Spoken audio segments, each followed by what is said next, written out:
Hello everybody, my name is Craig Bennett, and today I'm going to get into another stock market video. In this one, we're going to get into longing and shorting.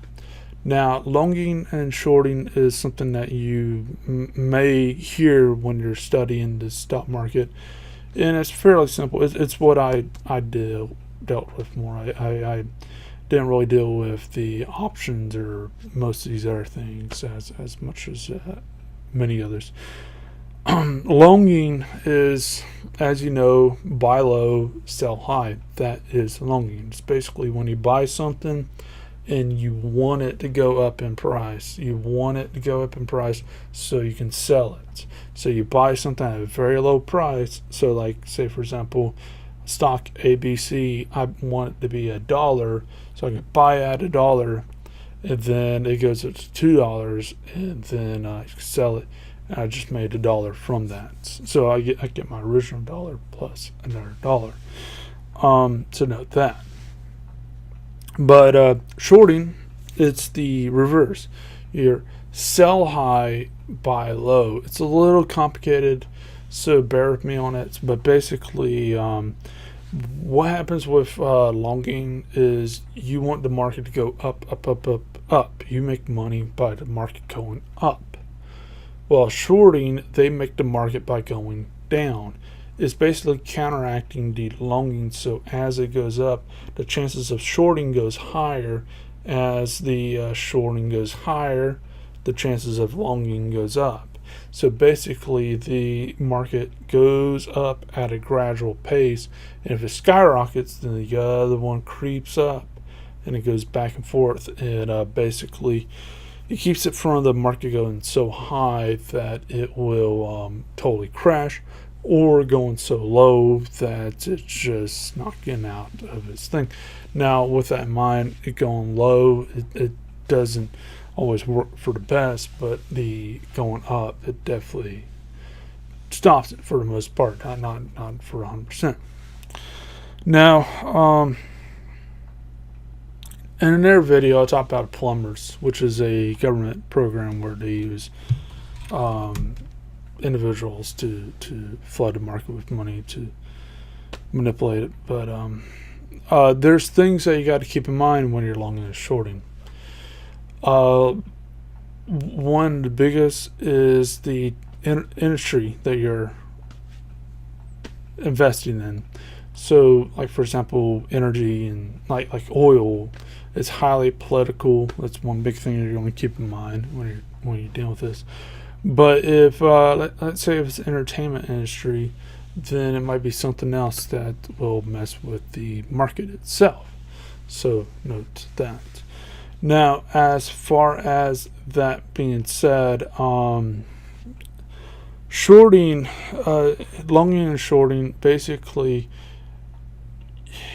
you cannot short a stock if the say for example, if I have a stock ABC and it goes down, you cannot short the stock right there where it goes down. It has to go up before you can start the shorting process, and then it will you can do whatever. Shorting is risky, a lot more risky if you don't know what you're doing. See, longing, what you have to worry about is, say if it's $1 and it drops to 0, it's not going to go to negative. It's never going to go to negative. Shorting, however, the stock, so you want it to go down if you're shorting, the stock actually goes sky high. Instead of losing that $1, you can lose like $1 billion. There is no limit because it can keep going up as much as it wants. It's encouraged. So that's what you got to keep in mind with shorting is you can actually lose more money by doing that counteraction.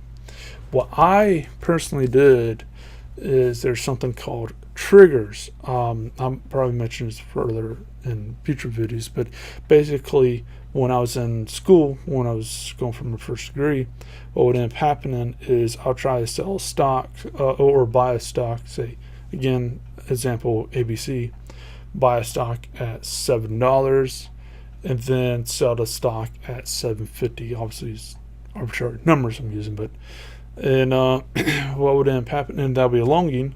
And then when the stock got to $7 or below, the trigger will be met, so it'll automatically buy the stock for how many stops I want for that. And then once it gets to 750 or higher, it will sell it. But because I think it will go to 750, what I'll do is I'll say at 745 or 748, it will short the stock. Then say I think it'll just go down to 720, and I'll end that at 720. So I'll make money when it's going up, and then make a little bit of money when it's going down. And then if I think it's going to go up even further, I can make another trigger at at a certain point there, and it goes up. And basically you can make a lot of money by doing that. Some people have manipulated the situation to basically make money no matter what. I never really found this to be useful at all. But basically, what would end up happening is basically the individuals, they would put triggers, like I said, like I do. They'll just load the crap of triggers like I do when I trade. And what would end up happening is you'll have it where the stock, you know it's going to go down. So say for example, it's $20,000 being the Dow, I believe, which is just using that as an example. Basically, I think tomorrow, maybe next day, it's going to get $20,000 today, depending on when this video is out.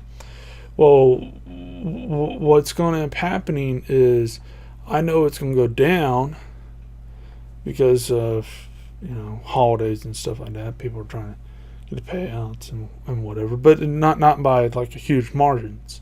So what I'll do is, okay, I know based on history, and based on human psychology, that people want money right before the holiday.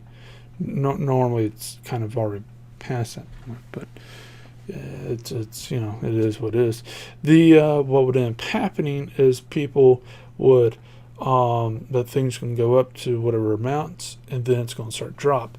So what I'll do is I'll set a trigger saying, okay, the thing will, if it goes to between say 20,000 and 20,100, between there. If it goes above that, if it keeps going up above 2,100, they cancel the trigger altogether. Just forget about it. But if it goes above that, then cancel that. But if it goes between that, and then it starts to drop, then buy it. And what would end up happening is I'll buy it, and I'll know, based on human psychology, based on all these other things, it'll eventually start dropping. So it drops to a point, and then I'll have it where it buys it back, and it'll long it, and it'll just keep going up and up and up and up. Some people make a lot of money by doing that, but some people lose a lot of money by doing that. It takes a lot of practice. And basically you got to be able to read the charts. You got to be able to understand channels and stuff, which I'm covering in future videos to help people. Because no joke, this is no joke, I actually literally made $382 and something cents off of a gum wrapper, because I was able, because this is before I got Thinkorswim. I was able to make channels with the gum wrapper. It was a straight line. I was able to create with it, and I was able to read it and say, okay, the things can go up. Is only going to go up to this point, so I can set these triggers. So, okay, I know it's going to go up to this point, and it's going to max out to here. So what I need to do is long it onto this point, and then short it and ride it to where it drops, and then just kill it off to a certain point. And what that does is simply that's your job.